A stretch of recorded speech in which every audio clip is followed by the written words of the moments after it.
제49장 8절부터 21절에 있는 하나님의 말씀을 들으십시오. 여호와께서 이같이 이르시되 은혜의 때에 내가 내게 응답하였고 구원의 날에 내가 너를 도왔도다.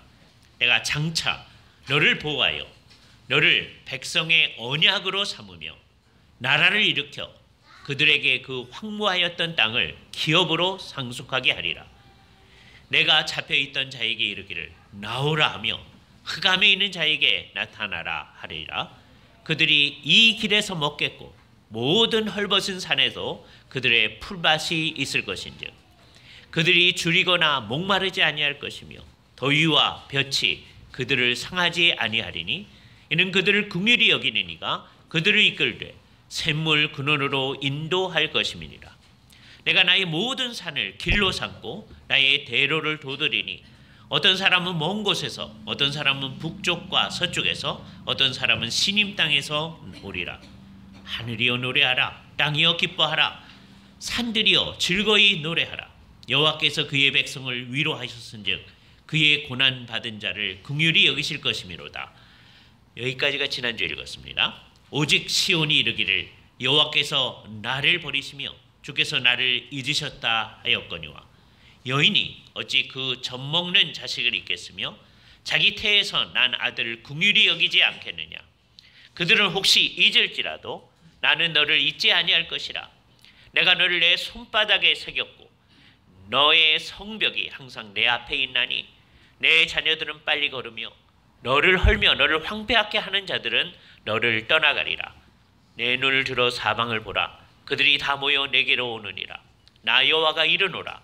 내가 나의 삶으로 맹세하노니 내가 반드시 그 모든 무리를 장식처럼 몸에 차며 그것을 띠기를 신부처럼 할 것이라. 이는 내 황폐하고 정박한 곳들과 내 파멸을 당하였던 땅이 이제는 주민이 많아 좁게 될 것이라. 너를 삼켰던 자들이 멀리 떠날 것이라. 자식을 잃었을 때에 낳은 자녀가 후일에 내 귀에 말하기를 이곳이 내게 좁으니 넓혀서 내가 거주하게 하라 하리니 그때 내가 내 마음에 이르기를 누가 나를 위하여 이들을 낳았는고. 나는 자녀를 잃고 외로워졌으며 사로잡혀 유리하였거늘 이들은 누가 양육하였는고. 나는 홀로 남았거늘 이들은 어디서 생겼는고 하리라. 주께서 이 말씀을 사용하셔서 우리에게 필요한 은혜를 베풀어 주시기를 원합니다. 오늘도 계속해서 이사야 49장을 합니다. 49장의 말씀이 의미가 있어서 우리가 여러 번 하기 때문에 마치 49장에서 빠져나오지 못하는 것 같은 느낌이 드는데 그게 풍성한 얘기가 너무 있어서 그렇습니다. 지난 부분에 우리가 8절 그 앞에 부분서부터 읽으면서 그 중에 일부만을 생각했기 때문에 나머지 부분들을 이렇게 스쳐 지나간 게 있어요. 오늘 하여튼 그 나머지 부분과 오늘 본문에 해당하는 14절에서부터 21절을 묶어서 같이 그것이 의미하는 바에로 나아가도록 하겠습니다. 이거는 이스라엘 백성들의 나중에 이제 소위 우리가 말하는 제2의 출애굽 바벨론으로부터 나오는 것을 하나님께서 예언해 주시는 말씀입니다. 그죠? 이스라엘 역사 가운데서는 출애굽한 것이 굉장히 중요한 것이었죠. 이것이 자기네들을 형성하는 역사였습니다. 그죠? 그 안에서 우리가 형성되어진 그것을 생각하는 거죠. 그래서 지금 나라가 이제 멸망할 사건을 앞에 두고 있습니다. 그때 하나님께서는 이제 너희 죄 때문에 멸망할 거라고 하는 것을 분명히 하시면서도 언젠가는 그곳으로부터 너희를 다시 이끌어내게 할 것이다. 그러니까 옛날에 이집트 땅에서 끄집어낸 출애굽하고 비슷한 거죠. 그래서 우리가 흔히 이것을 제2의 출애굽이라고 얘기합니다. 이사야 곳곳에 그 제2의 출애굽 주제가 이제 나타나는데 오늘의 본문도 그런 것이죠. 그죠? 그것을 이스라엘 백성에게 적용할 때 그게 은혜의 때고 구원의 날이라고 얘기하는 거예요. 그죠? 내가 장차 너를 보호하며 너를 백성의 언약으로 삼으며 나라를 일으켜 그들에게 그 황무하였던 땅을 기업으로 상속하게 할 것이다. 이제 상황이 이 땅이 황무하게 될 것인데 그 땅을 다시 너희에게 주는 일이 있게 될 거다라고 하는 일을 하나님이 하실 것임을 얘기하는 거죠. 그래서 그들이 잡혀있던 사람들이다. 유배된 사람들이다. 라고 하는 것을 생각하며 이 일 아직 일어나지 않았습니다. 아직 나라가 망하지도 않았어요. 그러나 몇 장 전에 하나님께서 이 일이 있을 거라고 말씀하셨고 그 일은 앞으로 이사야가 예언 주는 때로부터 한 100여 년 후에 일어날 것인데 그래서 너희가 이제 멸망해서 다른 나라 즉 바벨론으로 잡혀갈 것인데 그때를 바라보면서 얘기하는 거예요. 9절 내가 잡혀있는 자에게 이르기를 나오라. 하나님께서 얘기하는 겁니다. 그죠? 이 나오라라는 말 마치 뭐하고 비슷하냐면 옛날 출애굽 때 하나님께서 모세를 통해 가지고서는 이제 맨 처음에 말씀을 주실 때 모세한테 뭐라고 그러냐면 바로한테 가서 내 백성을 나오게 하라. 가게 하라. 네? Let my people go. 그렇게 이제 얘기하라고 얘기하잖아요. 그죠? 그거하고 똑같은 거예요. 근데 이제는 간접적으로 바로한테 얘기하는 게 아니라 그 백성한테 얘기를 하신다는 거예요. 물론 이제 오해하지 마세요. 하나님께서 바벨론에서 큰 우레 소리를 동원해서 나와라. 그런 건 아니죠. 그 역사 전체의 의미가 하나님께서 이것을 주관하셔서 이제 나와라. 유배되었던 그 사람한테 그렇게 얘기합니다. 그것을 다른 말로 얘기하기를 흑암에 있는 자에게 어둠 속에 있는 자에게 나타나라. 흑암에 있으면 사람이 있는지 없는지 잘 모르잖아요. 그죠? 나오라라는 말하고 나타나라라고 하는 것이 같은 것을 얘기하는 거죠. 그죠? 네. 하나님께서 그렇게 얘기하실 것이다. 그죠? 그럼 그들이 이제 나와 가지고서는 길을 가야 되잖아요. 바빌론에서 이제 여기까지 와야 되니까 그것을 마치 뭐하고 비슷하게 표현했냐면 옛날 광야 길을 걸어가던 이스라엘 백성들의 모습하고 비슷하게 얘기를 하는 겁니다. 그죠? 그래서 뭐라고 얘기하느냐면 그들이 길에서 먹겠고 이스라엘 백성들이 옛날 출애굽할 때 하나님께서 만나를 내려주셔서 길에서 먹었잖아요. 그죠? 모든 헐벗은 산에도 그들의 풀밭이 있을 것이다. 이건 다시 비유 속에 또 하나의 비유를 등장시킨 거예요. 이스라엘 백성을 중심으로 얘기한 거였는데 백성을 양으로 표현한 것을 다시 등장시켜서 양들한테는 풀밭이 필요하잖아요. 그죠? 근데 놀라운 비유, 헐벗은 산에도 풀밭이 있을 것이다. 헐벗으면 풀밭이 없잖아요. 그런데 하나님께서 이 놀라운 일을 하게 해주셔서 마치 옛날에 광야에서 만나를 내서 먹였던 것처럼 너희의 모든 필요한 것을 공급해 줄 것이다 라고 하는 것을 이런 비유적 표현을 표현하는 것이죠. 그 다음에 구절을 보면 이것은 완전히 출애굽 때에 했던 것을 다시 한번 반복하는 것처럼 얘기합니다. 10절 그들이 줄이거나 목마르지 아니할 것이며 출애굽 때 그런 일이 있었잖아요. 더위와 볕이 그들을 상하지 아니하리라. 그래서 어떻게 하셨습니까? 구름기둥과 불기둥으로 그들을 보호하셨죠. 그죠? 그런 것처럼 이는 그들을 긍휼히 여기시는 이가 그들을 이끌되 샘물의 근원으로 인도할 것이기 때문이다. 그죠? 이게 이제 이들을 이끌어 나가는 과정을 얘기하는 거죠. 그러면서 하나님이 어떤 분이신지라고 하는 것을 얘기하는 겁니다. 그러니까 하나님은 그의 백성들을 이끌어서 정말 좋은 곳으로 인도하는 거죠. 다윗이 쉴만한 물가로 인도하는도다 하는 거하고 비슷한 얘기예요. 샘물의 근원으로 인도하셨어요. 그죠? 쉴만한 물가하고 샘물의 근원은 의미가 달라요. 그러나 이 얘기를 들으면 두 이미지가 같이 우리에게 딱 나타나는 거죠. 샘물의 근원이니까 그 마르지 않는다라고 하는 함의를 전달합니다.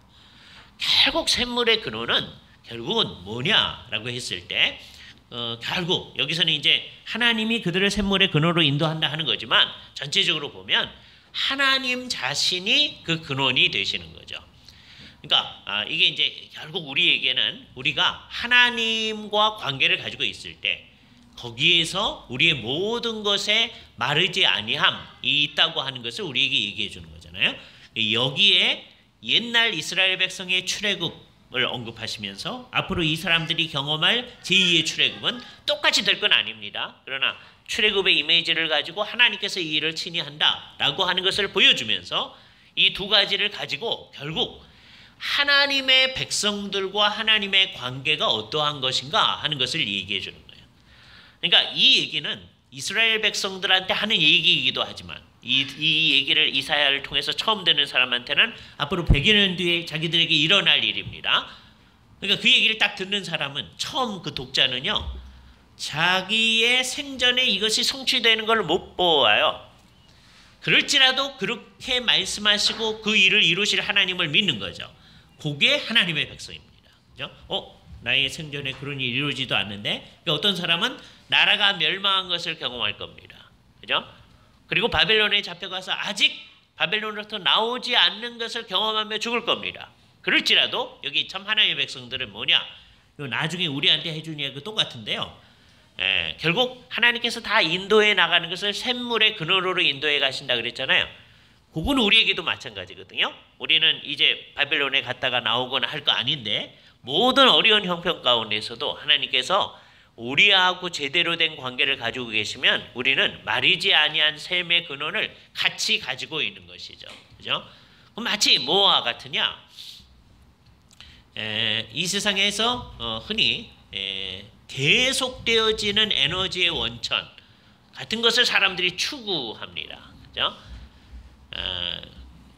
지금 사람들이 찾아낸 것 중에 좀 괜찮은 게 이제 원자력이었는데, 이게 위험해서 한편으로는 굉장히 괜찮은데 위험해서 이제 어려움이 있는 거죠. 원자력보다 훨씬 더 의미 있는 에너지의 원천이 있는 거죠. 모든 과학자들이 이제 원하는 것 중에 하나, 이룰 수 없는 게 계속 그 운동의 에너지가 생성되어지는 그 어떤 것 스스로 그거를 만들어낼 수만 있다면, 그죠? 그럼 원자력도 필요 없고 이 세상에 아무것도 필요 없고 그것으로 모든 걸 다 할 수 있지 않겠어요? 그러나 사람으로서는 아직 그럴 수가 없으니까 그런 거죠.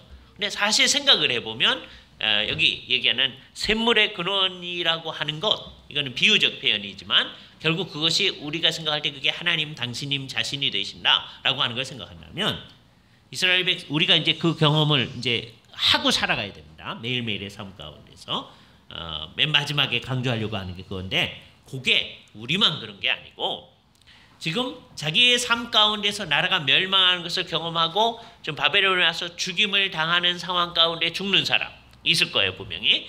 또 어떤 사람은 바벨론에 잡혀가서 바벨론에서 그냥 포로로 하나님께서 해방시켜주는 거 경험 못하고 죽는 사람도, 이 사람은 그 하나님과의 관계성을 가지고 있어야 되죠. 그죠?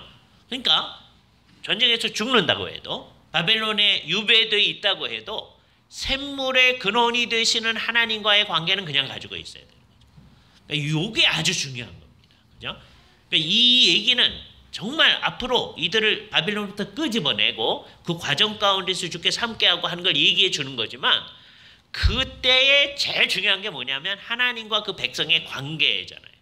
예? 그 관계는 그 일이 이루어지기 전에도 이것을 믿는 사람들에게 반드시 있어져야 된다는 거예요. 그래서 아까 바벨론에서 지금 죽고 있는 사람, 또 바벨론이 와가지고 이스라엘을 멸망시킬 때 그때 죽을 사람도 마음속으로 하나님과의 관계성을 지니고 있어야 되죠. 그거를 우리는 신앙이라고 하는 거예요. 여기 우리하고 똑같습니다. 우리가 이 세상을 살아나갈 때 모든 정황 가운데서도 우리는 하나님이 모든 샘의 근원이 되신다. 그러니까 우리는 어떤 사람이냐? 정말 제대로 된 신앙을 가지고 있으면 마르지 아니한 샘을 스스로 가지고 있는 사람과 같은 거예요. 그러면 그 사람은 모든 정황 가운데서 만족할 수가 있는 겁니다. 이 세상 사람들 그 이해하지 못하죠. 아니 그런 게 없는데 어떻게 그럴 건가? 그러나 하나님의 백성들은 그걸 가지는 거예요. 그죠? 그러니까 이 모든 이미지를 이제 동원할 때 우리에게 생각나는 신약의 구절이 있는데요. 이게 뭐냐? 우리 주 예수 그리스도께서 이 세상에 오셨을 때 당신님을 목자로 비유하시면서 이렇게 얘기합니다. 내가 온 것은 사람으로 생명을 얻게 하며 더 풍성히 얻게 하려는 것이라, 이렇게 얘기하시죠. 요한복음에서 생명을 얻는다. 그 생명을 얻는다고 하는 게 출발점이잖아요. 네. 그게 있기 때문에 그 다음에 풍성한 삶이라고 하는 게 있는 거예요. 그 모든 것, 생명을 얻는 것과 풍성한 삶이 뭐 때문에 가능하냐? 그 아까 마르지 아니한 샘 같은 생명의 원천이 있어요. 예레미야서에 보면 생수의 근원이라는 표현을 하나님 당신님과 연관해서 사용합니다. 이게 좀 다른 표현이에요. 예레미야서가 좀 더 본질적으로 다가갑니다. 여기서는 비유적으로 사용됐어요. 샘물의 원천으로 우리를 인도한다.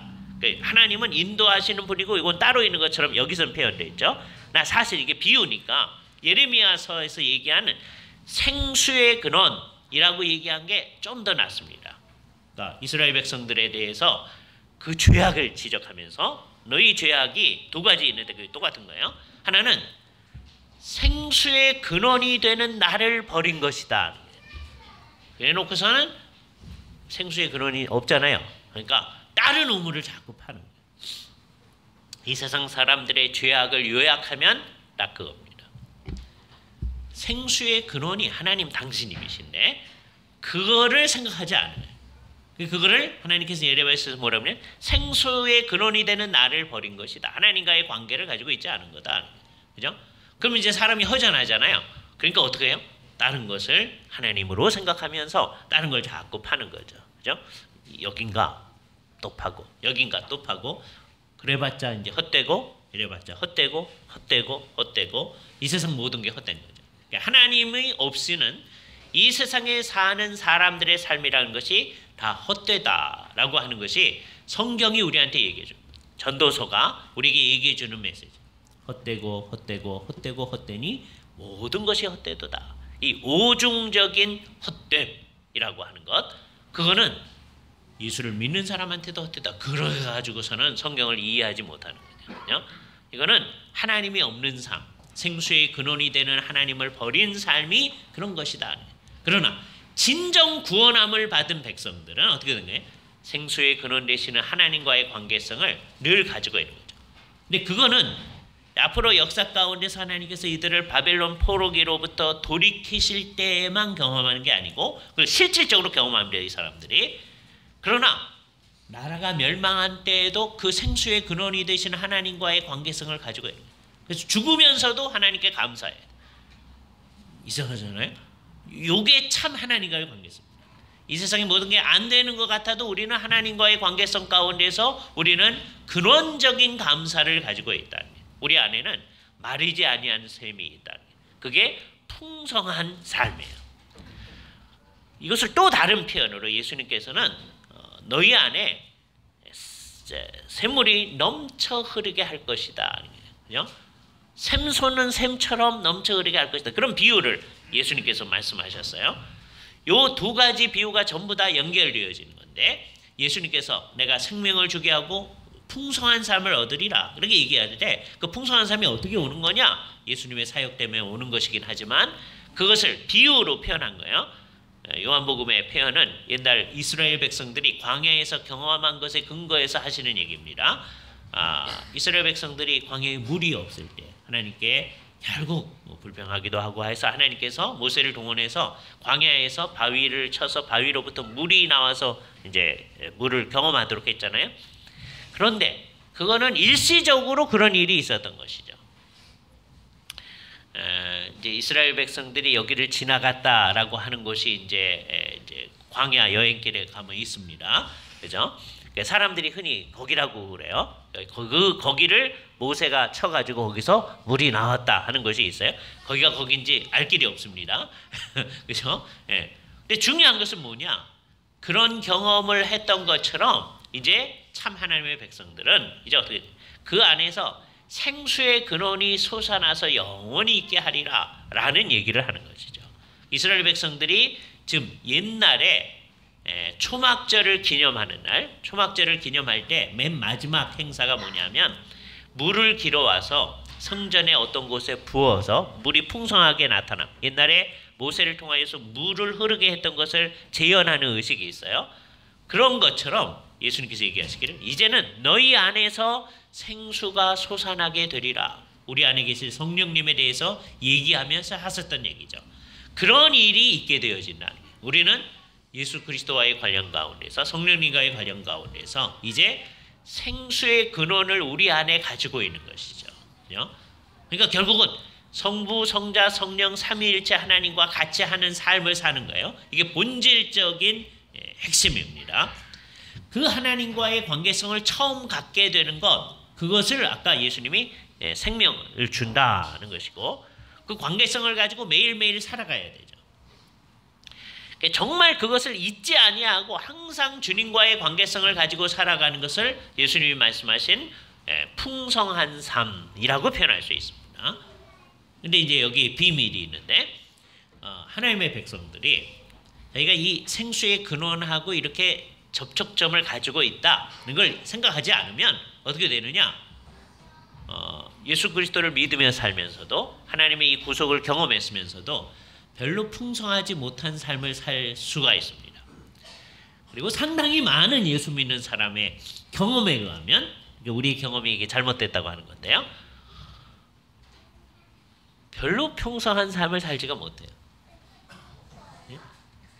예수님은 내가 온 것은 생명을 얻게 하고 풍성한 삶을 산다 이렇게 얘기하는데 이 세상에 있는 예수를 믿는 사람들의 경험에 의하면 우리는 별로 풍성하지 않은데요. 이렇게 되는 거예요. 그 이유는 뭐냐? 두 가지예요. 하나는 그 풍성한 삶에 대한 관념이 다른 거예요. 우리는 풍성한 삶을 굉장히 한국적으로 생각을 합니다. 그죠? 그러니까 내가 원하는 게 언제든지 있을 때 그게 풍성한 거다 이렇게 생각을 하는 거예요. 그죠? 물론 그게 이루어질 때가 있습니다. 우리 주 예수 그리스도께서 다시 오시는 그날에는 정말 물리적으로 외적으로도 여러분이 그때는 병들지 않습니다. 병원에 갈 필요가 없어요. 그죠? 온갖 복잡한 병들이 우리한테 있잖아요. 그죠? 왜 그런 일이 있나? 하나님 나라의 극치 상태는 그런 게 있지 않아요. 그래서 그걸 외적으로도 해줘요. 그러니까 이 세상에서는 그런 것들이 있는 거예요. 그죠?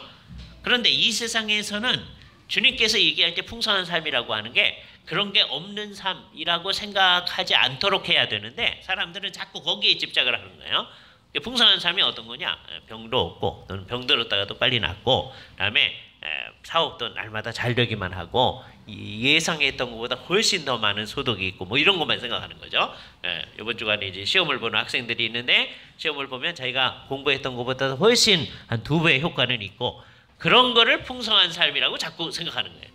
근데 그게 아니거든요. 그러니까 그게 정말 성경적인 풍성한 삶의 개념을 가지지 않고 결국은 이 세상적인 관념을 가지고 있으니까 이게 어떻게 되느냐? 풍성한 삶을 살지 못하는 거예요. 관념이 잘못돼요. 그죠? 그리고 이제 두 번째 게 더 근원적인데 그건 뭐냐? 풍성한 삶은 그 하나님과의 지속적 관계에서 나오는 거잖아요. 그런데 실제 살면서 하나님과의 지속적 관계를 가지고 있지 않은 거예요. 우리는 어떻게 하느냐? 단속적입니다. 단속적은 모르스 부호처럼 연결이 돼 있다가 끊어졌다, 돼 있다, 끊어졌다 그런 거예요. 상당히 그런 거죠. 여기 와서 예배할 때는 연결이 돼 있는 것 같고, 다음에 집에 가서는 어떤 때는 연결이 돼 있는데 어떤 때는 아닌 것 같다가, 그죠?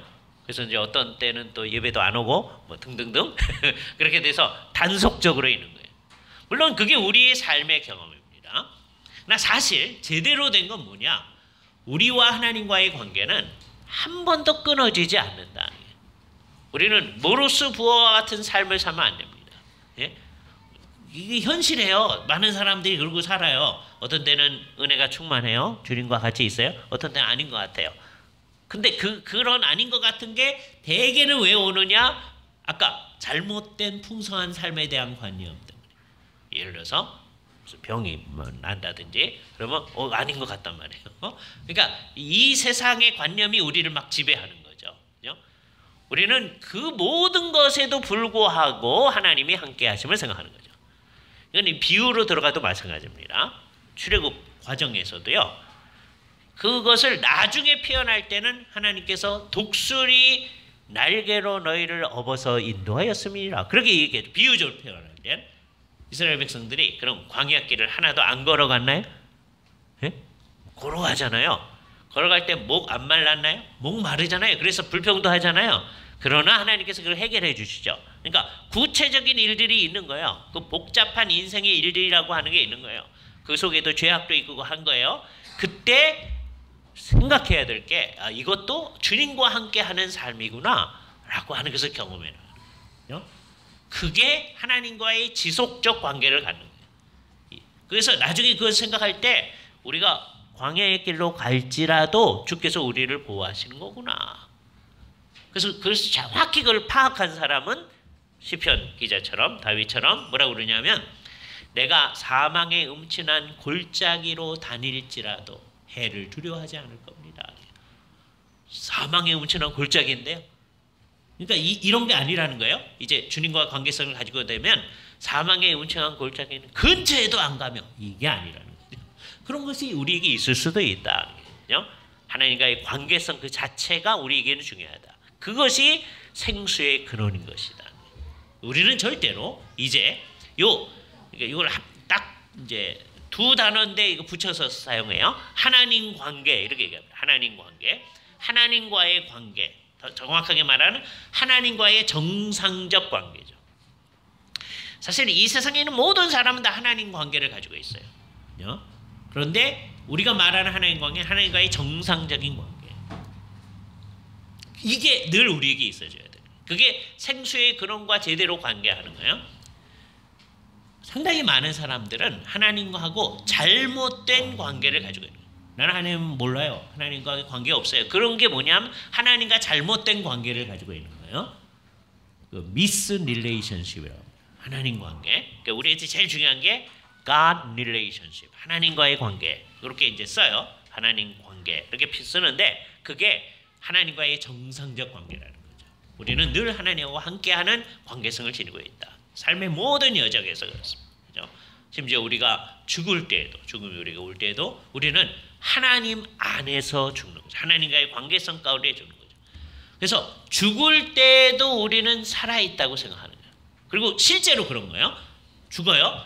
그런데 그 죽는 이 세상에서의 삶이 끝납니다. 그러면 곧바로 쉬지 한순간도 쉬지 아니하고 우리의 영혼이 하나님 안에서 영원한 생명을 계속 누리고 우리는 이 세상에서도 영생을 누리고 있잖아요. 그런데 죽자마자 우리의 영혼이 하나님한테 가요. 제가 늘 비유를 들지만 교통사고가 나서 죽었다 그랬을 때 그 주변을 자기 영혼이 이렇게 보가지고 내가 피를 저렇게 많이 흘렸구나 보는 거 아니란 말이에요. 그래서 우리 영혼이 곧바로 하늘로 가요.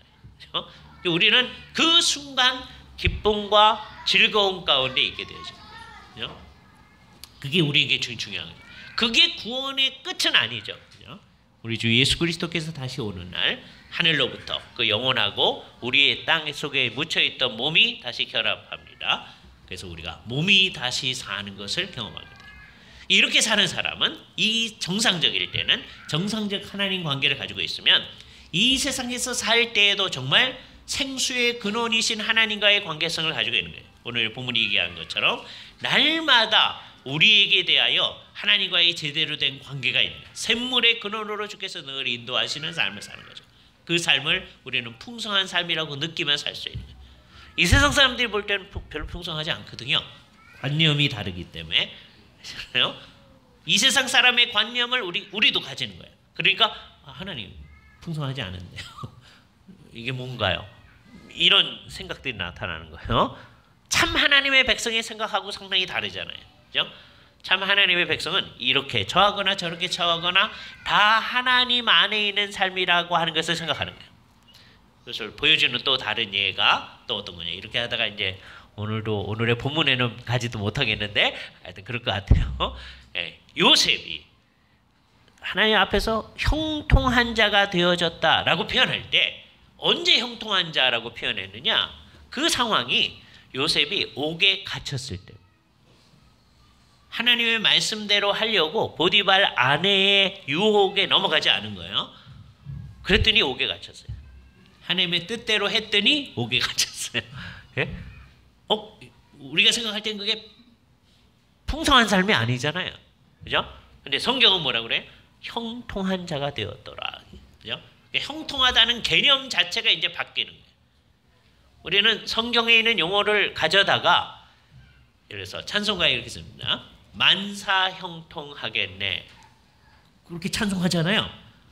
그걸 이제 성경적 관념으로 안 쓰는 겁니다. 그래서 만사 형통하겠네. 그렇게 해놓고 우리 어떻게 생각해?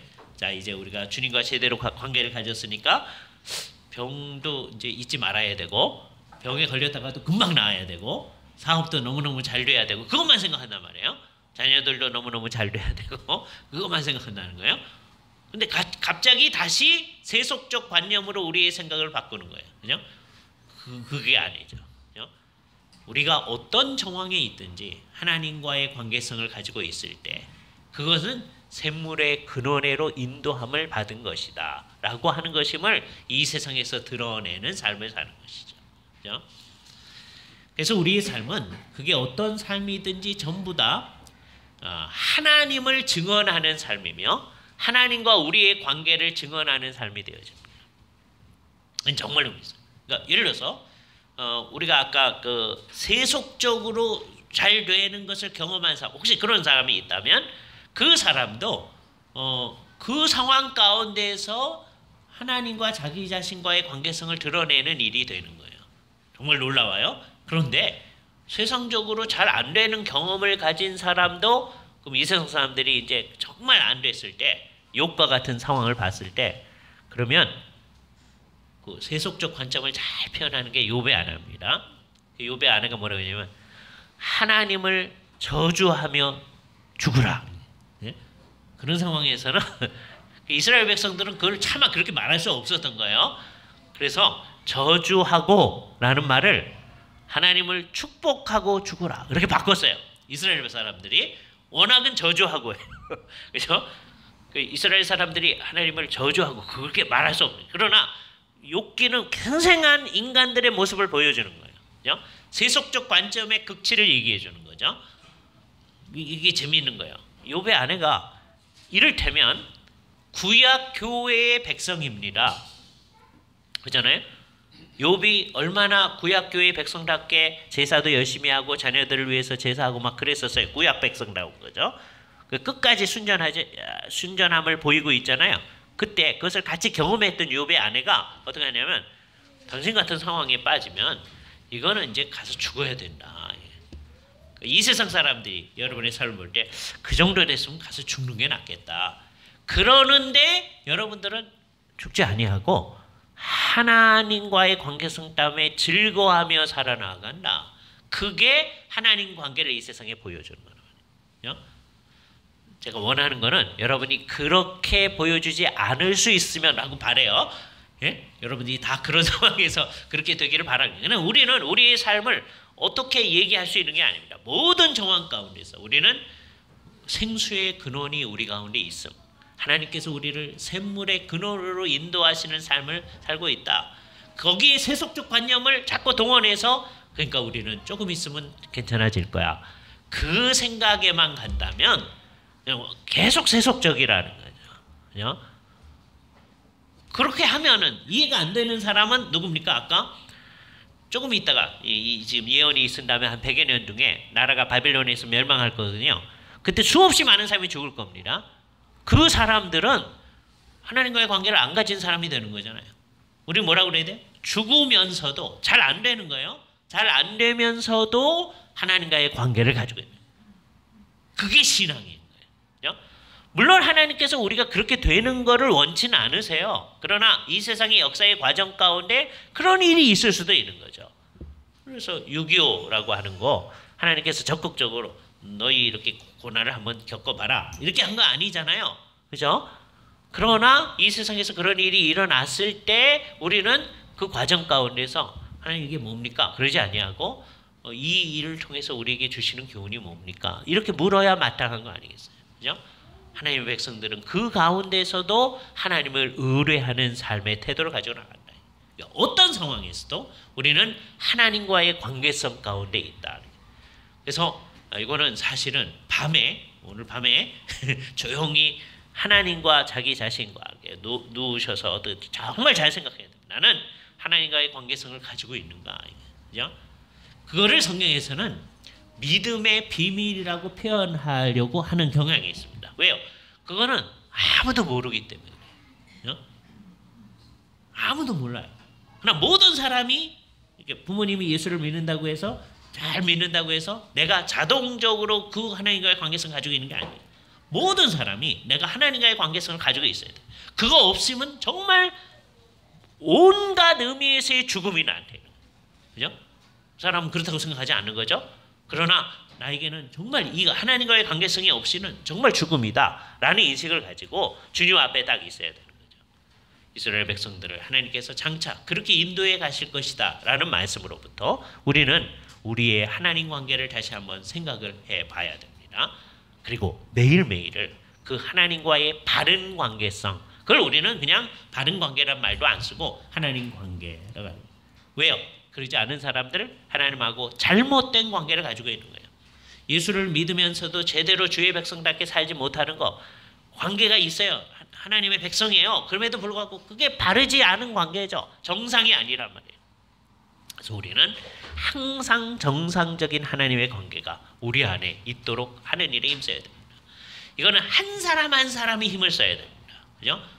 그냥 저 사람들이 그렇게 하면 괜찮겠지 그러지 말고 우리 모두가 그런 하나님과의 관계성 가운데서 우리의 삶을 정말 하나님의 백성답게 가져나갈 수 있도록 해야 할 것입니다. 같이 기도하시죠. 거룩하신 주님, 이 귀한 말씀을 통하여 우리와 주님의 관계가 어떠함을 다시 한번 생각해 볼 수 있게 하심을 감사합니다. 우리의 삶 전체를 통하여 하나님께 속한 주의 백성의 모습들이 날마다 우리 가운데 명확하게 나타날 수 있게 하여 주시옵소서. 주님이 원하시는